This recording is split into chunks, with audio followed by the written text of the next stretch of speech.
Woo!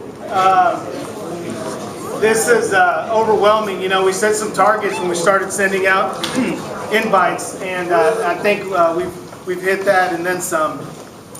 It's an honor today for me to be able to introduce my dad as hopefully your next city councilman for District 5. You know, I used to think I was a fairly good lobbyist. You know, I've made a career out of governmental affairs work. You know, Dad told me he was thinking about running for city council, and I said, well, do me a favor. I said, I want you to think about it for 2 days. Call me back and let's have this conversation again. So he called me back. He says, yeah, I still want to do it. I said, okay, well then we're in. And so, you know, so we've been working to try to get everything together for him. There's a few things I wanted to point out. You know, I've stood up at this podium looking the other direction for the last 4 years, working on a number of issues. And before that, you know, I've dealt with elected officials at the local, state, and federal level. And the really good ones, the ones that really make an impact, they've got some very similar qualities, and there's a lot of those good ones in the room today. You know, those that are really good public policy makers, it starts out with being humble. You know, and I certainly think my dad, you know, is that. He's one of the most humble people I've ever met. They put their community interests above their own. You know, you got to be in it for all the right reasons, and I know my dad is in it for the right reasons.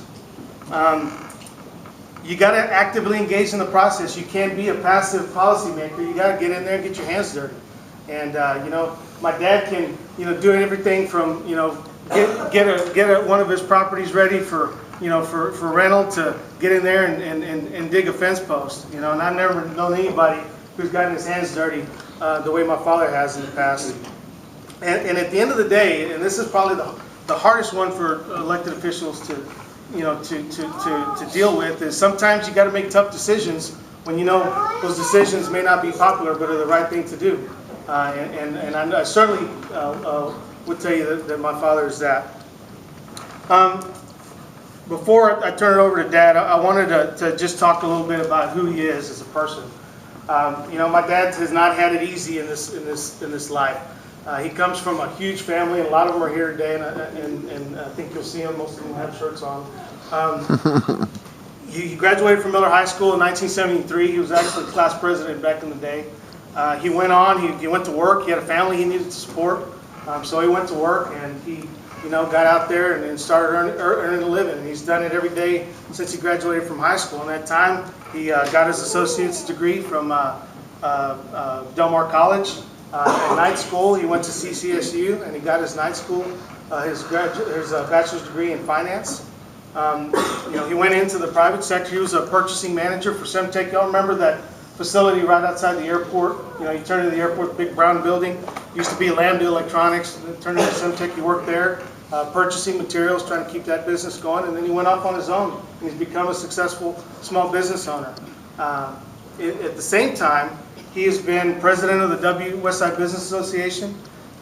He's been on the board of the World Affairs Council and the Council of Cultures. I think he brings a really strong background for recognizing this community's cultural value to the table. And he's served on the Appraisal District Board. You know, the board that, you know, helps the city determine how much funding they're going to have, which I think is one of the most critical pieces of his experience that he brings to the table. He spent the last 8 years on the Planning Commission. Last night, he sat up there and chaired his last Planning Commission meeting. And he's been chair of that commission, I believe, the last 4 years now, 3-4 years. He's seen every project that's brought growth to this community through the planning process. And I think that is a huge benefit to the experience he brings to the table. So with that, God willing and voter approved, hopefully I'll introduce the next city councilman from District 5, Rudy Garza.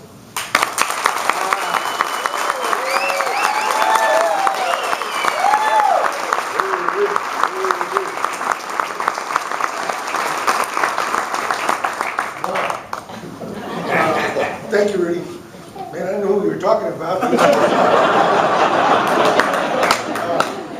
I'll tell you what, I'm elated at the turnout that I've got this morning. I'd like to say good morning and thank you to everybody for taking the time out of your busy schedules to be here and support me in my effort to become your next City Councilman District 5. I want to start out this morning by thanking our current District 5 City Councilman, Larry Elizondo.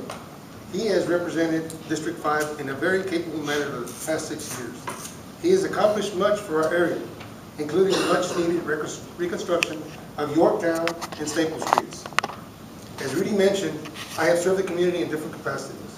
And although I have not held public office, I know and understand that the time and the sacrifice that public officials and their families make dedicating themselves to public service. So I want to thank Larry, and I want to thank all the public officials that are present. And I've got a lot of friends on City Council that are here, and I'd like to thank them for their public service. I know it takes a big sacrifice to be there.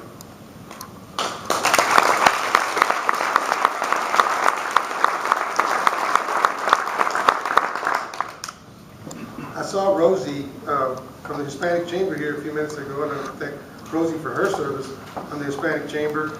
Initially, my first reason for serving on boards and commissions was because of my interest in trying to make sure that the small business owners in this community had a fair shake.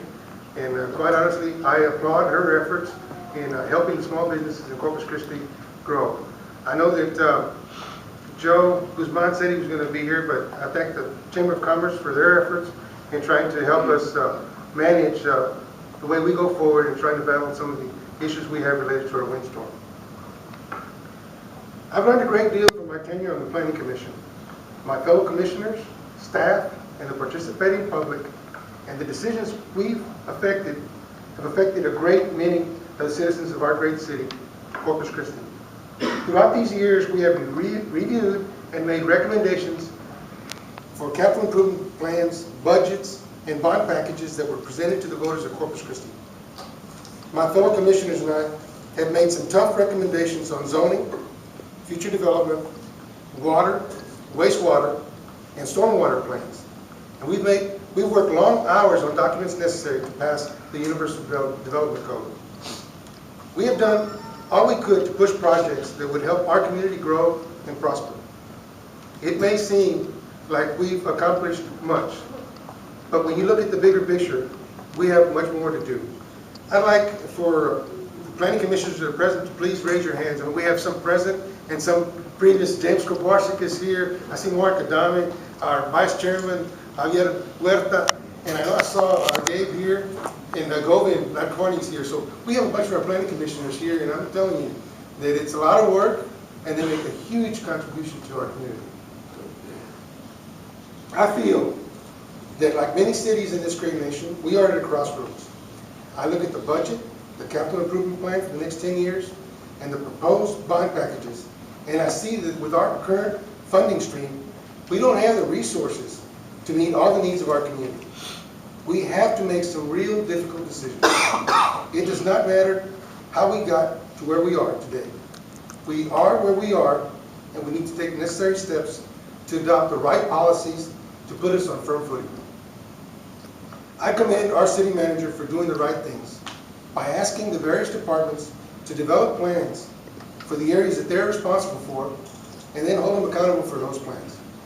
We need to continue to redefine city services and see what the city should be doing to providing those services.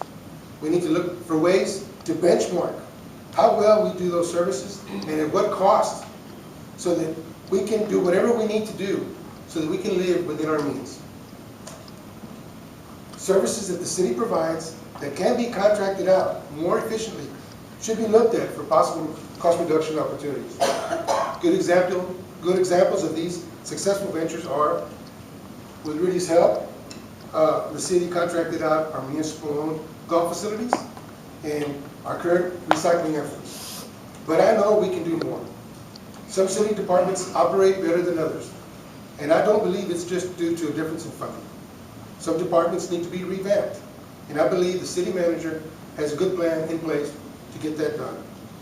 I feel that our challenges require creative thinking.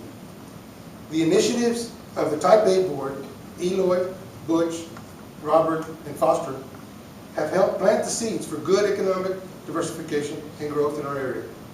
Programs like the internship program for college students at Del Mar and at Texas A&M Corpus Christi have helped students get real-world experience and assisted in helping our small businesses grow. The incubator program for startups should prove beneficial and hopefully will expand our tax base long term. If we can't attract the Dells of the world to Corpus Christi, we need to grow our own Dells. The assistance of the Type A board has given Dr. Escamilla and Del Mar College to train much needed truck drivers, and the help given to the Craft Training Center will also help our young people get the necessary training to work in Eagle Ford Shale so that they can also benefit from the most recent energy play. Our young people need to know that they too can make a good living and contribute to the well-being of the city. I'd like to mention that there's a nonprofit that I serve on, HELP, with Dr. Rich Hammonds, and some of my friends that are here, Vance and Ron Benavides, and they're showing young people the opportunities that they're out there. Not everybody has to go to college. Not everybody is made to go to college. And some of those kids can get the necessary training they need in order to go out there and get the job that they want. But they don't know what those jobs are until somebody actually shows the opportunities that are out there. The unfortunate situation that we're in is that a lot of young people don't get the necessary, the required training, and some of those companies are having to hire from outside. We need to prepare our young people to be able to take advantage of those opportunities.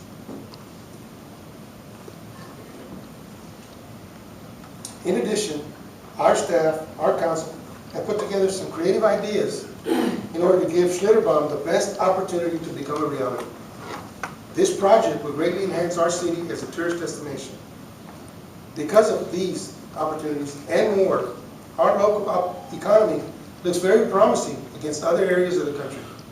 We need to make sure that we invest any windfall from these opportunities in the most prudent way possible.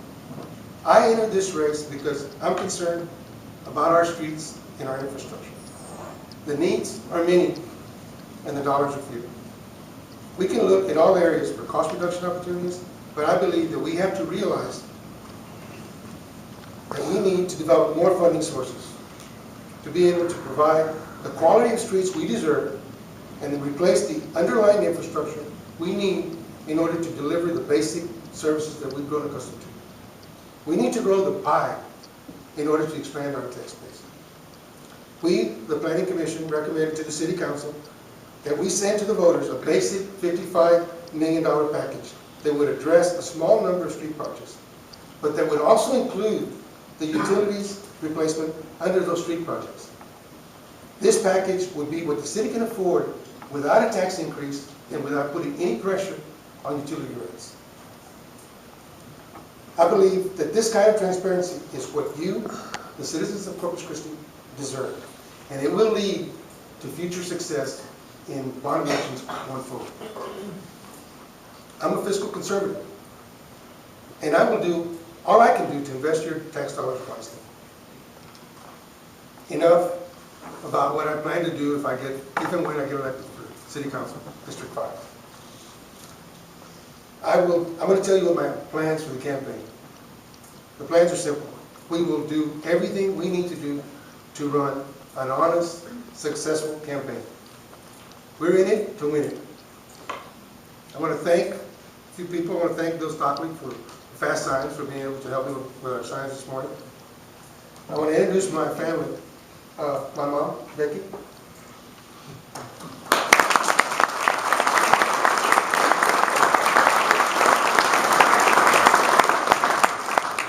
My wife, Belinda.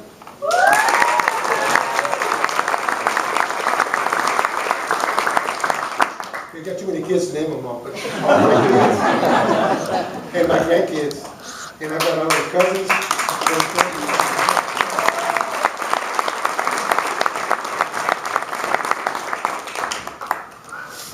I'm blessed to have a most able campaign team.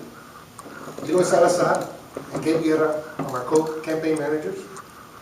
Wayne Lundquist is my campaign treasurer. Vanessa Santos Garza is helping us with the website and the graphics. And Rudy is my campaign strategist. I thank God for this opportunity to serve the good citizens of Corpus Christi. and I thank everyone for coming, and I humbly ask for your support. I look forward to visiting with all of you in the coming weeks to address your concerns.